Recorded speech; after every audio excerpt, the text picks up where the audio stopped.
Hi, my name is Sheree Murray, and I am the campaign manager for Dwayne Moore, who's running for New York State Assembly. And she was very welcoming to us when we walked in. So Thank you for coming there's the out. campaign manager. Okay, thank you so much. So I'm Henry Akezi, candidate for Queensborough President in 2025, running for office to unite my community and fix a broken system. You look at what's going on today, we're failing in education, our kids are lacking behind, our infrastructure is crumbling, there's crime. So we got to work on uniting the people and focus on what people truly care about, and that's education, affordable housing, and public safety. So I'm running for Queensborough President to hold government accountable and focus on solutions that will bring our society and our community back to where it truly belongs. Thank you very much. And what is today's event all about? I know that you're supporting another candidate. Yes, so today we're here to support my very good friend Dwayne Moore. Dwayne Moore and I echo the same message. He's the brother that reminds me of myself many, many years back.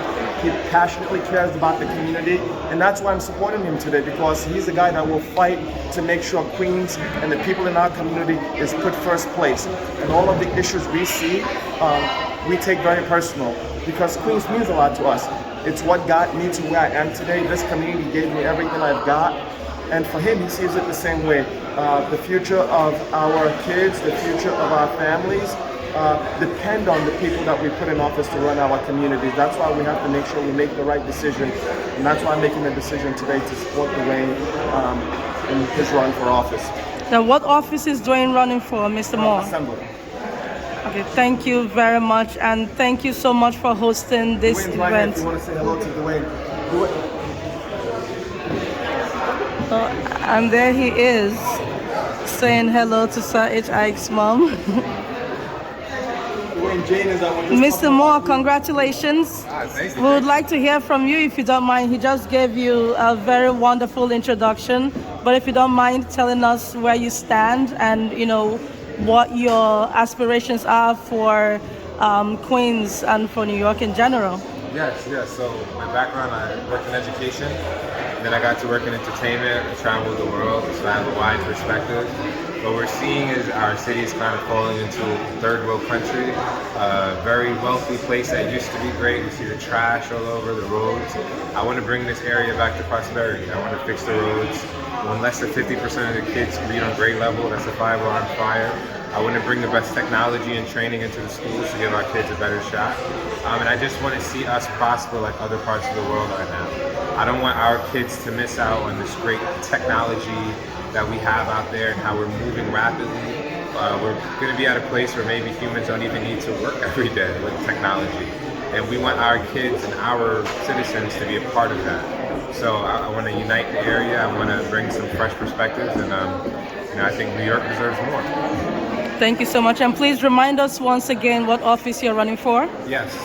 So again, my name is Dwayne Moore, and I'm running for New York State Assembly in District 29. Thank you very much. And thank you so much for speaking with us. Thank you. We wish you the best of luck, Mr. Moore. Thank you. I appreciate it. Thank you for coming out. Mr. Moore, I would like you to talk to us a little bit from a personal angle, your background, whatever it is that you feel comfortable telling us about, your heritage, etc. Because we know Queens and New York in general is a very diverse place. So if you can please give us more information about yourself, we'd appreciate it. Yeah.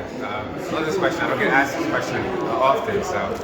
So my family is from the South, generations American. They came up here. My grandparents were able to buy a home, raise a family. I have 2 great parents that raised me in Rosedale, Queens. I went to Springfield High School, graduated from Stony Brook University, so I'm a product of the public school education system. And that really shapes my opinion. Being generations American, but being raised in a place where you have people from all over the world, it makes you a very worldly person. You get different perspectives, and that lives in with me in my run. As I think about not only myself and my lineage, but people from around the world that want to be here, what example we want to set for the world, and how do we want to operate here. So, those are some of the experiences that I think about, the people I've met along the way that are essential to my candidacy and who I am as a person. So I just want to repeat something for clarification purposes.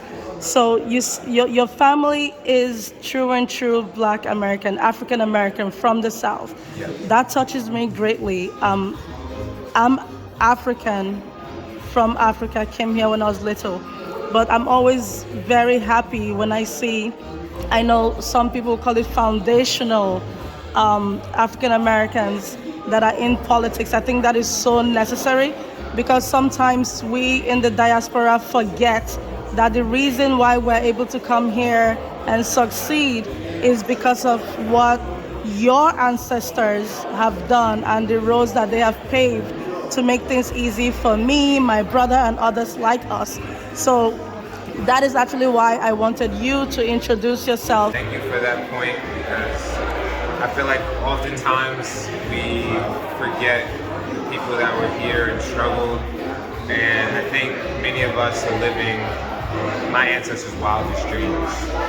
The life I've been able to live, the things I've been able to do, and I think we forget where we came from.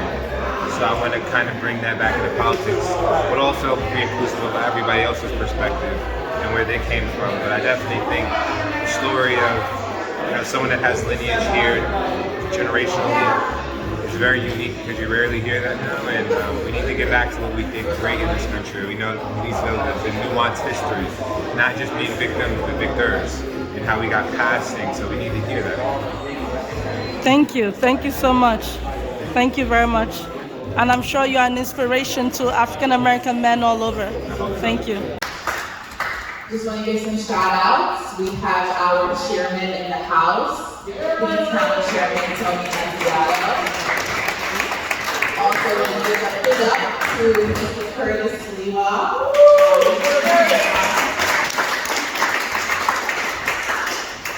We do have Paul King, who's running NY5.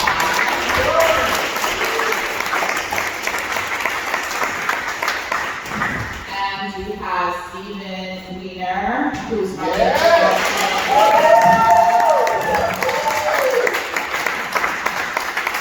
I'm going to give a shout out to John Tobacco. Where are you, John? Where did you go?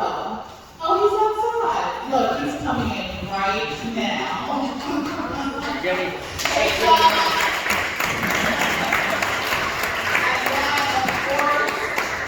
Our host committee, myself, George, and this beautiful establishment owner, Mr. Henry Ike. Please give a warm round of applause.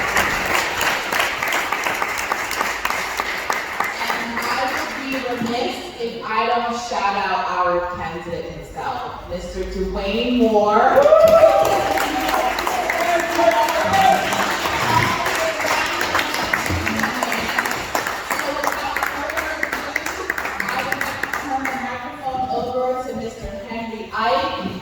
Who's hosting us here in this beautiful establishment to say a couple of words to you guys, okay?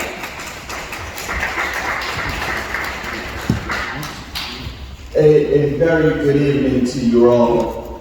So my name is Henry Ike. I am going to be candidate for Queensborough President in 2025.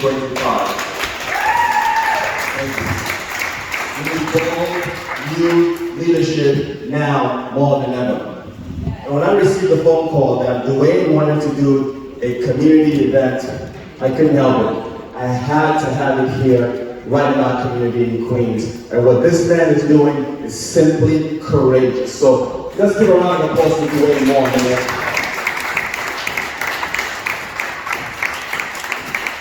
His message is incredible. His story is incredible. The man came from the bottom, and he's doing everything our youth today needs to be doing. And you look at the direction of Queens and where we're going with our education, public safety, affordable housing, infrastructure. This man is the man that's geared to head us in the right direction, and that's why I'm supporting him, and that's why we should all support him any which way we can, because we need bold new leadership now more than ever before. Give a round of applause one more time for doing it, y'all. Thank you.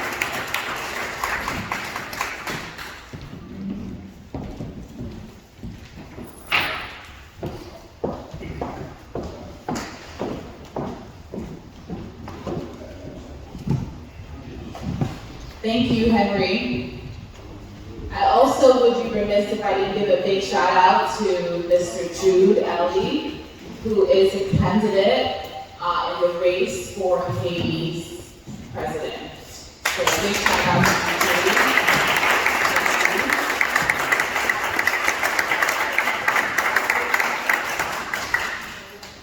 So I'd like to welcome Mr. Stephen to come and say a couple of words. Yeah.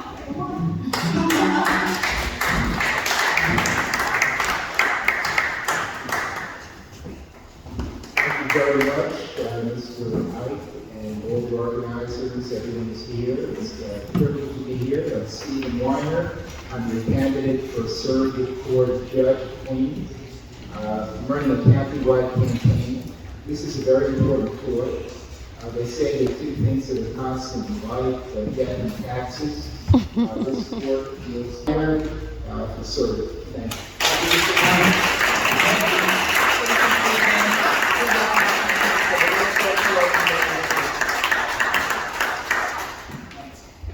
So guys, I was so excited to get this party started. I totally forgot about the Pledge of Allegiance. So I would ask, and I would be remiss if we didn't go through that process. So if you guys can kindly, yes, we'll all face the flag. I pledge allegiance to the flag of the United States of America, and to the republic for which it stands, one nation, under God, indivisible, with liberty and justice for all.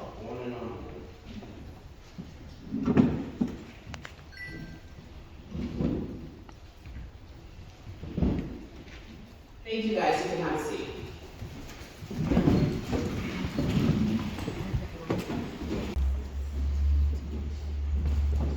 Good evening, folks. That's loud. Normally I just shout out to find the right level. So my name is Paul Case. As Cherie said, I'm running for Congress.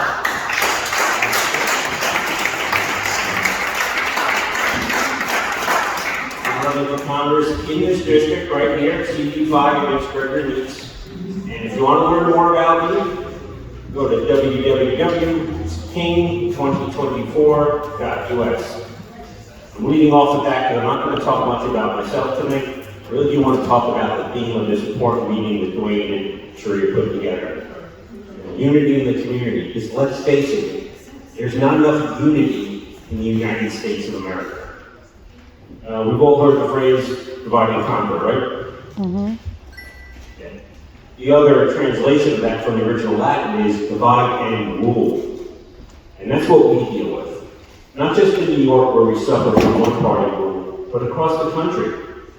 The power elites and the media, they profit. They stay in power from sowing disunity, from making sure we're divided, whether that's by race, by income class, by religion.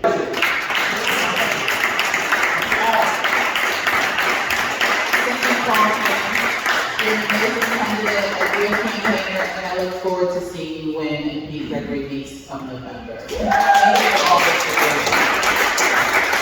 Chairman Nunziato, how you doing? Good. Great. So please give a round of applause as we welcome our Queens County Chairman, Tony Nunziato. Thank you so much. Cherie and myself just came back from Milwaukee. We had an amazing convention where, talk about unity, we had close to 50,000 Republicans together, all on the same page, all the same thinking about how we could close the border, bring back sanity, stop the drugs being brought in, everything to get everything back to normal. It was just a tremendous convention. It was amazing. Really, it was equal to my opinion 5 Super Bowls. It was just an amazing American feat. Everyone was there, just like everyone here. We're all Americans, looking out for what's best for America. And that's what unity is about. Why don't you tell the Republicans what you So the thing is, so here we have We're here right now, and we are so important. Some people have no idea. You have no idea. This is. This man is a rhino. Excuse me. Excuse me. Two Democrats. Registered Democrats, George. My sincerest apologies for anyone that was frazzled, for anybody that was definitely a little disappointed. We know that temperatures flare, people are human. You can't always control it, but we're going to bring it right back here. We're going to continue on our unity and community event. Thank you so much. Hosting a unity in the community event, and that's not unity. So thank you all for your time. Thank you for coming out to support our Queens County GOP delegation. And without further ado, I'd like to turn the platform back over to our chairman. Thank you. Thank you. Needless to say, you know who I am now. Let me explain. It's unity. I went to the convention with my wife. Just to go, it's like unbelievable cost. If I was an anti-Trumper, believe me, I'd go to Aruba. The thing is, what I'm here is for, we have candlelights, Dwayne Moore. I meet him, the man is pristine. This is someone that's young, that comes up, educated, traveled around the world, wants to represent his community and be there to show upstate in New York that he's the one that's going to make sure we have laws that make our neighbors and our families safe. And this is why I'm here tonight. Stephen Weiner, there we go. Stephen Weiner. He has the years, 40 years, the guy's brilliant. He has all the experience as a surrogate. He has all the credentials. And that's why I'm here. As a chairman, I don't make anything out of this. What I make out of it, I'm selfish.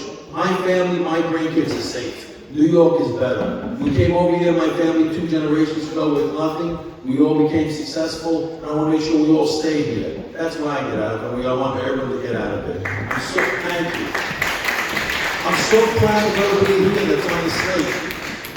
that's on the slate. We have Paul King, Jonathan Rinaldi. Everyone wants to step up. It's not an easy thing to step up and say, I want to run for office. You have your name on the line. You give up all your time. You have to go for spending a lot of money. So you have to realize what these people are doing for our community. You know, we have to stop. We have to get that unity. This outburst, listen, it's America. Everyone's not going to agree on everything. So we let it all go and say, God bless. Hope he had his happy shot in what he said. He's on his way. But you can't get mad at something like that as long as they're not fisticuffs or they're not violent. You just let them say their piece and they'll leave. But all I know is that we have to work together. The unity to make sure the drugs that are coming into our community, the migrants who are coming away taking our jobs, our businesses. I'm a small business owner. The small business owners who are closing because they're getting robbed every day and they can't stay open. So I don't want to go on because the candidates who are here tonight, especially Curtis Lewa, you know, he's got 700 watts. I'm a 15-watt blow dryer, but he's the one that was going to sum it all. You know, the people, the mayor's people, but he'll cover everything. All I can tell you is county chair. I am so happy and proud to present all these candidates who made it to the Republican line and realized what the Republican Party is pushing for. Less government, stay out of it. We want a handout? Yes. We want the government's hand out of our pockets. That's what we want, and the Republican Party wants to make sure it's safe here, and we all have a great, decent life.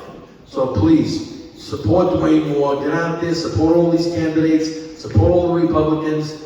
It's so important. We're at a time in our life that if we don't do this move right now, everything's going to collapse. So we really have to go forward. I thank everybody for listening to me, the attention. If you want to ask any questions later on, I'll be in the back of the room. Thank you so much.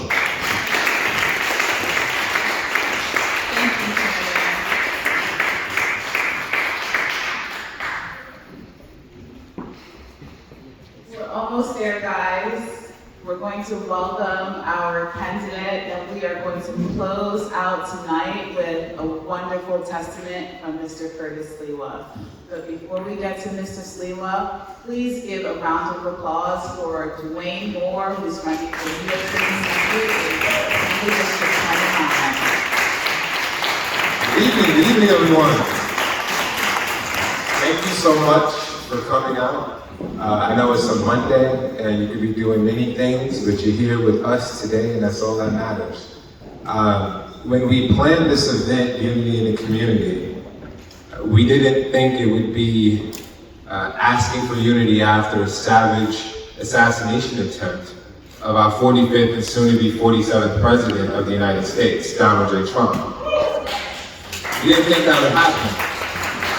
But that just shows you how broken our nation is right now. We don't talk about policy anymore. We throw personal attacks. We try to label someone as racist, as sexist, or homophobic. I'm advocating for this group, I'm advocating for that group. Who's advocating for the American people, the collective? I have a background in education. I taught 9th grade English, so I was a college counselor for 5 years. In New York City, less than 50% of the kids are reading on grade level. Less than 50%. Who's talking about that? Right? We have small businesses closing down left and right. We have people who can't afford homes. So what are they spending the money on? They're giving out reparations to migrants. I've traveled around the world. Every time I came back here, I said, wow, we're starting to turn into a third world country. Curtis showed me a video today of more garbage around in our district, in our city.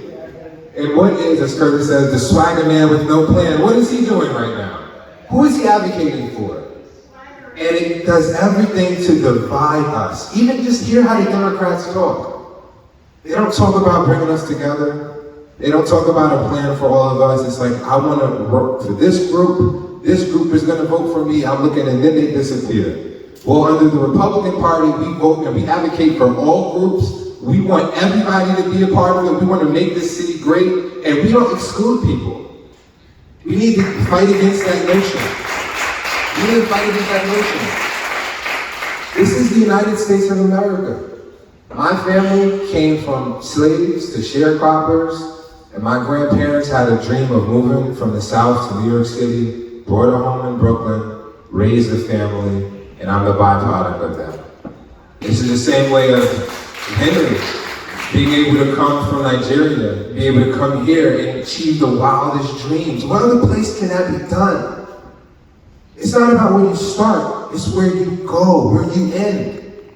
There's nothing, no dream that can't be accomplished in the United States, and we're not going to let anybody tell us that anymore. It's not about race, it's not about sexuality, it's not about religion. It's about making sure that the American dream for all of us, for our kids, stay alive.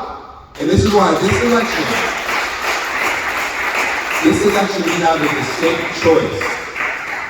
Do we want the party of divisiveness, the party that believes that you can't do it on your own, right? We got to give you all the tax benefits, and then we need to give it to you because we think that you can't open up a business. Better yet, we don't want you to. We want you to live under our control. We'll add the city of yes to tear down single-family homes and generational wealth to put up rental units. Who's that going to enrich? Right? These are the decisions they're making. And look at what goes on in Albany. Jonathan always tells me all the time about the policies that people aren't even paying attention to. What they're doing with the kids. It's mind-blowing. But I decided to run because I was tired of the emotional manipulation of putting one another against each other. Don't listen to the Republicans, they're racist. They're not going to ever advocate. Well, if we've been voting for the same party for 60 years, who's responsible? Right? We can't do this anymore. This city, this state and country is too great to fail, and I'll be fighting as hard as I can because we deserve more, New York deserves more, and the United States of America deserves more. In this election, we got to go bottom up, the Republican ticket, bottom up. Thank you so much for coming out.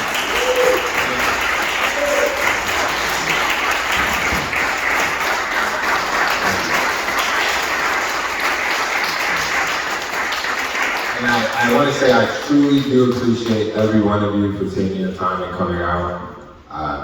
I know we had a lot of theatrics earlier, but that's all temporary. Our resolve, our love of country, of people will always carry on. So again, thank you so much.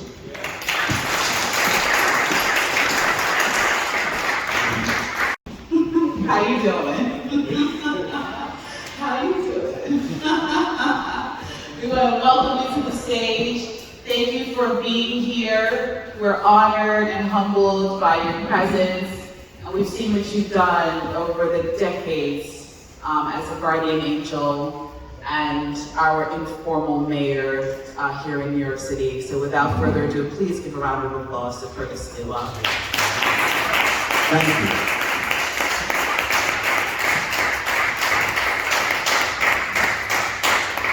So actually today, you're seeing me for the very first time. Sherry Wayne, your event, the Unity Rally.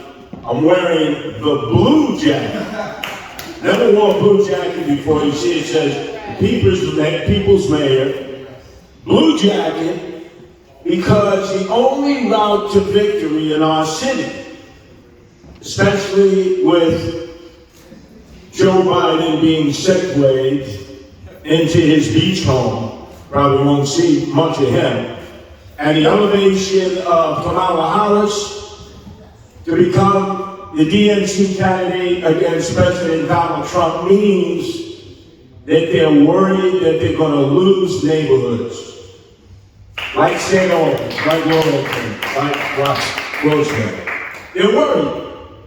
So they're trying to shore up their main constituency. I looked, there was an op-ed piece in the New York Times by my long-term enemy of all enemies, Alson Shady Sharkey. And you know, he had all this poetic lingo, but at the bottom line, he indicated where the weakness was. And he made an appeal to African-American men, you gotta vote for Vice President Harris to be president. Men, because he knows that men, African-American men, West Indian men, OAs as I call them, original African immigrants, will not just buy into the racial identity. They will not. They are attracted to Donald Trump. I would say there's sort of poco, about half and half. Not totally there yet, but they're moving in that direction. Now we know the women of this community are the ones who vote. Just like women in all communities, they do the heavy lifting, they're the caretakers. You have a problem, you go to a woman, you don't go to a man because the man runs his mouth a mile a minute. I know as a veteran of looking at the analytics, it's the women who go out and vote. And in many of these households, a guy will be, I don't care what his color or background is, he's wearing the MAGA hat, he's Trump, he's got Trump flags. He talking, you know, yeah, Trump, Trump. The wife is all quiet in the corner. She doesn't want to argue with the husband. And then all of a sudden I said, well, you voted, didn't you? What? Election yet? The guy, you look at your wife, did you vote? I vote all the time. Who'd you vote for? Looks around, Joe Biden. I don't want to start a fight with my husband. The women are the ones that we have got to get on board. They organize, you go to a PTA meeting, what do you got? Mostly women. You go to a parent-teachers conference, what do you have? Mostly women. Go to church on Sunday, where are the men? Well, there's some of them there, but it's mostly the women. And without the women in the church, there'll probably be no church. Pastor knows who he's going to talk to get the job done. The women. So that's why they chose Kamala Harris, because they've got problems. They're losing their base. It's simple analytics, racial identity politics, which exists in our city. It's the reason that Eric Adams is the mayor of the city. Has nothing to do with his race against me. There are 8 Democrats for every 1 Republican. I was at the tail end of that. But in the Democratic primary, that was busy for a while with 9 candidates, and then ranked choice voting, he almost lost. And what he depended on, I know the analytics, St. Albans, Rosedale, Laurelton. Homeowners, middle class, upper middle class, mostly African Americans, West Indians, Caribbeans, Haitians, who came out and voted for Eric Adams because they thought he was some moderate Democrat, former police officer. They learned that was all a Kyak story, as we've seen. He's 24% in the polls. No mayor has ever been lower in the polls. And I'll tell you why. The migrant issue. He decided to tack on to the migrant issue and thought, like everyone else who's been mayor, whether they're my friends or foes, that when you become mayor of New York City, next stop is 1600 Pennsylvania Avenue, and none of them ever make it. When you're mayor, it's over. It's the end of the road. You couldn't win for assembly. You couldn't win to run for state senate. You make too many enemies. You're on TV every day saying no to people. And they remember, they don't forget. I'm 70 years old. John Lindsay was the guy that they thought, oh, guaranteed, he's right off the runway model. He's like a model, tall guy, eloquent, good spokesperson. He thought he was going to be president. He then became a Democrat. He had been a Republican. He went down to Florida and said, oh, that's where all the New Yorkers are. I got it in Florida. Guess what? They said, get the hell out of here. It's because of you. That's why we moved to Florida. Well, yeah. Then it was like who by the cheeks, Rudy Giuliani, right? America's mayor. I'm going to go to Florida. I'm going to win again. I don't need to go to Iowa where there are more pigs and people. I don't need to go to New Hampshire. I'm going to Florida with all those ex-New Yorkers. They said, Rudy, we ain't going with you. You know what they went with? McCain and Romney. They didn't even vote for Rudy. Rudy immediately said, I can't win Florida. Boca Raton, the sixth borough of the city of New York. I got to get out of here. Bloomberg, billions of dollars, right? Bloomberg thought that every person has a price. You can buy anybody. He believes that to this day. Remember when he ran? Remember how he went state to state, playing Santa Claus, giving out millions of dollars. And then he got on that debate stage with Elizabeth Warren. And if you ever saw that movie, Kill Bill, Elizabeth Warren eviscerated him with a samurai sword. But he figured money will prevail. He was able to get on the debate stage again. And all the male Democrats, including Bernie the Alcatraz Sanders, got off the stage and said, go for it, Kill Bill 2. I saw both movies, great movies. I saw it again. Bloomberg was You know what he got for $1 billion? He got a Gox. He won America's Samoa for $1 billion. We saw de Blasio, right? He thought he was going to be president. This guy, Eric Adams, thought he was going to be president. No. If you're lucky enough to get elected, mayor, it's over. The next place you're going is your grave. You're not going anywhere else politically. Because if you're really doing your job, you're making a lot of enemies. Depending on what your ideology is. And this guy, Eric Adams, you saw he came out. Looked like a good candidate, right? Got lined down, good pocket line by all the developers. And that's why Wayne is running. That's why a lot of you are running. Because he wants to take a wrecking ball to residential boroughs. He wants to destroy the Bronx and Queens and Brooklyn and Staten Island for who? Those greedy developers. He wants to take your one-family house, your two-family house, give you a market value, say, oofa, get the hell out of here. Go to Virginia, North Carolina, South Carolina, Georgia, Florida, Texas, Tennessee, but just get the hell out of here. Because I know you ain't voting for me. Meantime, the developers are giving them millions of dollars to sell out the city. The soul of the city is not Manhattan. The soul of the city is the Bronx, Queens, Brooklyn, and Staten Island. You look at Manhattan now, it's not a spot of red. It's the only borough that's all blue. That's why I have to wear this new jacket. I live on the Upper West Side and all those cockers hate me.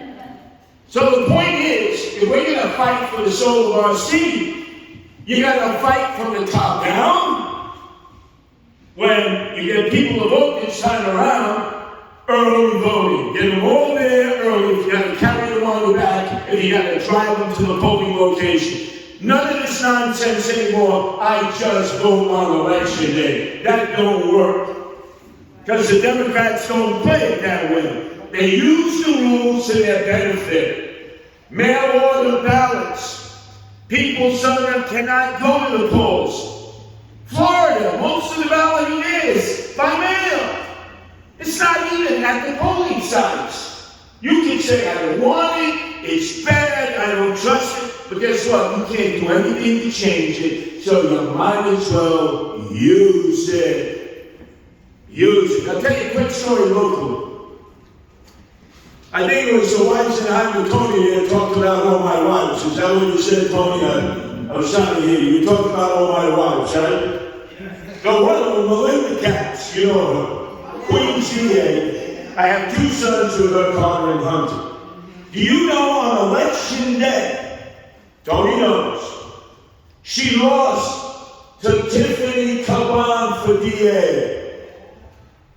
Can you imagine who all have left by now if Tiffany Caban maybe be selling your house the next day? She's the queen of socialism. She's the mini AOC all out crazy Alexandria Ocasio-Cortez. Melinda Katz was stunned. How did I lose to the socialists? Because they know how to get their vote out. But you know where she won it? On the paper.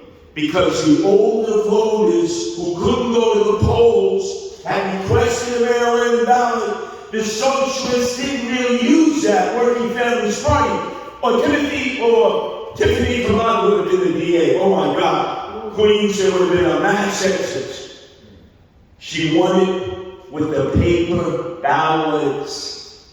Our demographics, Republicans, are older than the Democrats. You just have to face facts. The reason? Because there are so many hipsters, millennials, who, as you know, are in their 20s, 30s, and 40s. So when you add up all the Democrats, it's an 8-1 margin to Republicans. We must get moderate Democrats, we must get independents, and we must get every Republican we know of, including those in the cemetery, to vote. I mean, the Democrats are very good at doing that. So the rest of the country can say, Democrats, they're no good, they're evil. You listen to WABC, you listen to me, you listen to some of my colleagues that I know very well, and they'll say Democrats are evil. Well, it's easy for them to say that because they live, vote, and reside in red states. They live in Virginia, they live in Florida. They don't have to worry about what we have to worry about. In New York City, 8 Democrats for every 1 Republican. Can you imagine if you're trying to get elected in a Democratic area and Wayne is going around, Democrats, evil, evil, evil. Man, you might as well hang it up. And by the way, they're not evil. I was a Democrat. Rudy Giuliani was a Democrat. Ronald Reagan was a Democrat. Am I going to besmirch my mother and father, who were such hardcore Democrats? They didn't even vote for Ronald Reagan or for Rudy Giuliani. In fact, quick story, my father, Merchant Seaman, 54 years, Chester, hardcore Democrat, you remember. So I'm on the radio, Bush 43 was running against John Kerry. And it looked bad that Bush 43 was going to lose because of the Iraq War, very unpopular war. A war that should have never been fought. We're still looking for weapons of mass destruction. So it looked like he was going to lose. But in the end, people always make their choices based on how much coin you got in your pocket. It's always the economy, as Bill Clinton said. Always is, always will be. So I remember I was out in Staten Island. I was there with the borough president of the time. And I'm celebrating with the Republicans an unexpected victory for Bush 43. And then all of a sudden I called up my mom. She wasn't feeling well. It's before cell phones. I said, Dad, how's Mom doing? He said, who's this? I said, it's your son, Curtis. I don't have a son named Curtis. I said, Dad, I want to talk to Mom. You ain't coming over here and talking to your mom. Because of you, Bush is the president. I said, Dad, I'm a host of a local radio station, WABC. I'm not Mark Levin. I'm not Rush Limbaugh. I'm not Sean Hannity. I'm a little pitcher. I'm a little stranger compared to that. He goes, you got on that radio and said, vote for Bush 43, not for Kerry. You're no son of mine. I couldn't visit my mother for 3 months. And you know there are hardcore Democrats like that. Now, if you're on the independent line, the common cause line, some of those Democrats will say, oh, wait, I'll vote for you on that, but I don't want to sin against my mother and father. They taught me, Republicans is the party of the rich. Don't you ever vote for Republicans. Now we know that's all changed. But they're getting gone. And there are a lot of people, they respect their parents and grandparents, and they remember being tutored not to vote for the Republicans. So if you give them an independent line to vote, they'll say, oh, wait, I can vote for you on that line. It's not technology, right? It's not a Republican. No, it's common sense, or whatever independent line it is. For me, it was animal welfare. So the point is, we have to use every tool available to get our vote out. We can be stubborn. We can say, oh, we don't have anything to do with Democrats. You saw Paul King, he's got the toughest job here of all. He's running against the crook of all crooks, Gregory Meeks, who took over for the Crook Control crowd. He's like there forever, he thinks. But can you imagine if Paul King goes through that area? He's going through Fort Rockaway. F you, Dems. F you, Dems. You better be wearing a bulletproof body condom, because you'll never make it to baseball. I mean, seriously. You want to listen to all that, that's fine. If you're living in Leave It to Beaver Land, Father Knows Best, Little House on the Prairie, maybe that works, but it don't work in New York City. Works in some areas of Staten Island. I know I won it by 85%, but not through the rest of the state. So let's use a little good old-fashioned intelligence, street intelligence, for us to win. And I speak to all of you. We have to go into neighborhoods where the only Republican they've ever seen is Abraham Lincoln on a $5 bill. That's the only Republican they know. And when you suddenly show up for the first time, I'm running as a Republican. Don't expect them to roll over and go, oh, thank God, glory, hallelujah, hallelujah, Republicans are out. They're going to say, where have you been? I never saw a Republican before, except on TV. It's going to take a while.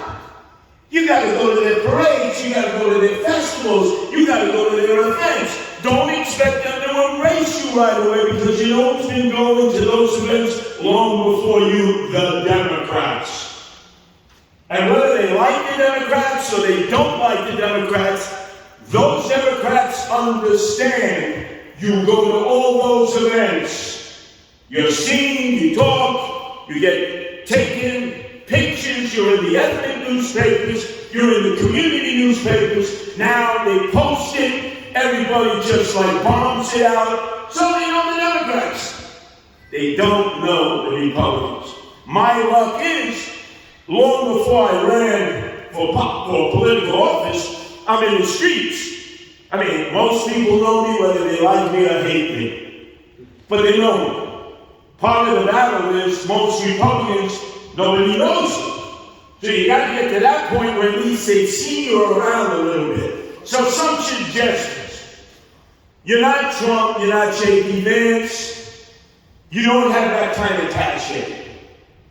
You're a little guy, a little girl, in a field of gigantor Democrats who, lucky for us, are going at one another, fighting for the soul of their own party. Modern Democrats are afraid of democratic socialists of America who are getting stronger and stronger and stronger. So start with the small stuff, the things that you can visually see. How many of you follow my videos? I'm posting constantly. You see me picking up garbage? You see me cleaning garbage?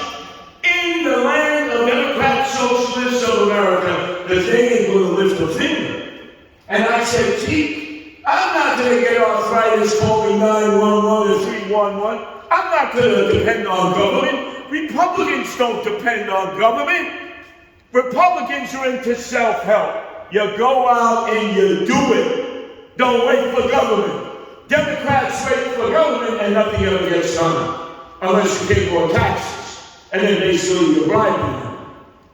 So, how many of you saw that 2 migrants were shot and killed and another one was on life support down in a place named Ryerson and Hall Street in the Brooklyn Navy Yard? How many of you saw that story?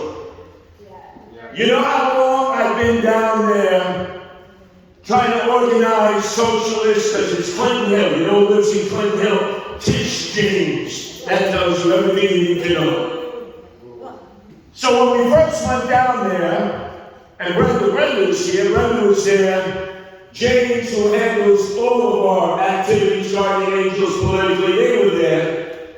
And everybody was saying, we got 4,500 single able-bodied young men of military age with no income, nothing to do. That's twice as much as any other area on one square block. Can you imagine 4,500 illegal aliens, males with high levels of testosterone, no women around? You know that's double trouble. Who spend their day not cleaning up. We don't even ask them to voluntarily clean up. If you would have gotten some of these guys from day one as part of their orientation, say, we're giving you 3 squares, and we're giving you a place to sleep, and in return you're going to clean the streets. And we've been fighting one another to prove that we spoiled them. From day one, we let them know from the cradle to the grave, you don't have to do bupkis. Do you know we do their laundry? And we put it in duffel bags? We fold it. Do you know who ends up doing their laundry in all these migrant shelters? There are now 225 in the city that you pay for. The guys and gals on Rikers Island. They're the ones who wash, fold, and put a nice little Kisses chocolate on top and say, welcome to New York City, where we love to take care of you with taxpayer dollars. We do their laundry. We make their beds. Some guy from Caracas goes, no, union job, it's my job here. Please, this is how I feed my family. Leave the bed alone. Think of this. So even though we didn't want them, they're here, we don't even make them take care of themselves. So think about it. If you want to win, you win from the bottom up. By showing people we can organize, we can make a difference. Graffiti, garbage, community cleanups, finding out what the main need of your community is. That's how they'll begin to know who you are. And maybe, hopefully, get over all the propaganda that exists against Republicans. Now, I don't just come here with knowledge. I'll help any of you if you're willing to help yourself. So you can imagine I'm giving the same speech in Staten Island, in Brooklyn, in Bronx, and I can't do it in Manhattan. It's like nothing left. And I live there. But I will help anyone, anytime, any place, to use whatever recognition I have, the power of the microphone of the most powerful radio station in the world, WABC, to give you a fighting chance. But it requires that you gotta work. And you gotta show that you're organizing and getting some people involved. I will help those that help themselves. I don't mind doing this. This is all part of my mission. It's what I've been doing for 46 years with the Guardian Angels. It's what we do all over the world. Why not in the city that birthed me? They gave me an opportunity to do what I had a belief in doing and gave me the chance to run for mayor. And next year, guess what? Now people know about Eric Adams. Now they know he's the swagger man with no plan. Now they know he may be going to jail for political corruption because he gets wine, dined, and pocket lined by the rich and the sweet and not the peeps in the streets.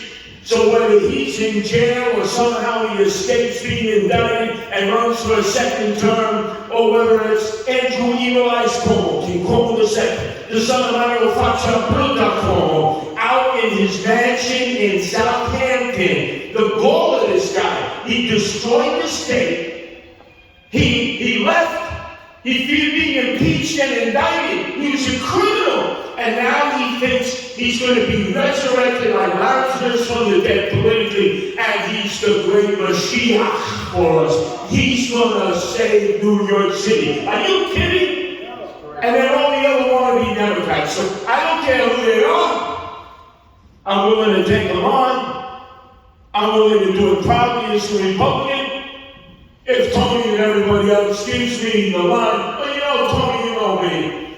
If the county chairman don't give me the line, because some of them don't like me, hey, oofa, I get the signatures. I'll qualify, I'll run. I love primaries. We need primaries. That's how you get attention. That's how you get to hear what these games for, what it's courtesy for. You remember a guy named Fernando Mateo, right? I crushed that guy. Now he's an Eric Adams. Not even a Republican, he's an all-out Democrat now. We need that. We need attention, we need recognition, we need to raise money. I'm there to help you do all of that. Because that's my mission. I'm 70 years old, and let's face it, I know as Father Time ticks, soon I may be like Joe Biden, stumbling and fumbling out there wondering, where am I? What day is it? It happens to all of us at some point. So I'm there for you, but you gotta work. Sherry, you've done a magnificent job. Sherry is a true leader. Let's give her a great round of applause. When you saw draw, Sherry is there. She was there for me, and I see her there for other candidates. And I know all of you, without having to go through a laundry list of names, you are true believers. We gotta go out and get those who are lost. The ones who haven't found their way, the ones who feel like we're all crooks. The moment you're in politics, you're a crook. People come up to me and say, Curtis, I love you, Curtis. You know, I grew up with you, but now you're a politician. You're a crook. I said, you think all politicians are crooks, right? And then I have to school them. That's not so. Some are. And they take a lot of your money. Some are. And then lastly, the other most important thing is voting. How many times do you see people come up there proud to say, I don't vote. I ain't gonna vote. Don't let them get away with that. Have a conversation with them. You don't vote.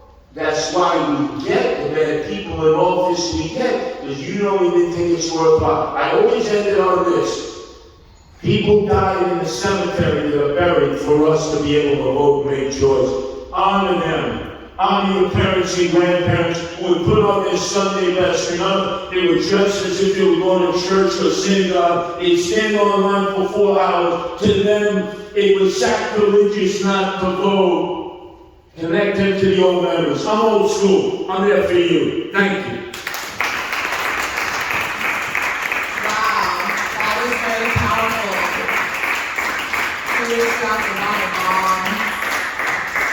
Amazing. I don't know if this is like to be kept quiet, but I'm so honored that you support our veterans, you support our community, you support our candidates, and I'm looking forward to helping you in any way I can in your bid for mayor as soon as we end this 2024 election. Thank you. Everybody give it up for courtesy. I want to do a couple of things. If we could get a group photo with all of our esteemed guests by the American flag, we certainly want to do that. If you didn't come around to you and you didn't or were unable to make a donation at that time, please see me. Anything as small as $5 goes a long way. Anything up to $250 gets matched by the city, $2,300. So for your $250 donation, Dwayne can get $2,300 from the city. Thank you, Joe. Thank you, Joe Buchanan from the Pink Village Republican Club. If I could take our photo from the network afterwards, there's food in the back. Please help yourself. If you want to take some home, please do so as well. Thank you all for coming out.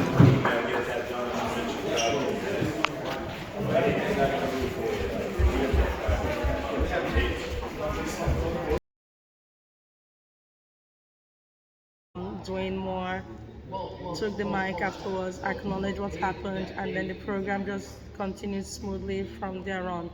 You can't, even with security, you can't always. Security can make sure no one comes in with a weapon, but security can't police what people say once they're in.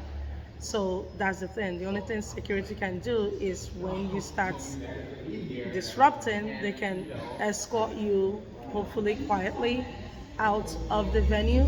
But either way, the disruption would happen before security would do something. They can't be mind police to know what you're going to do before you do it. So I think it was handled perfectly fine under the circumstances. That being said, it was a great event.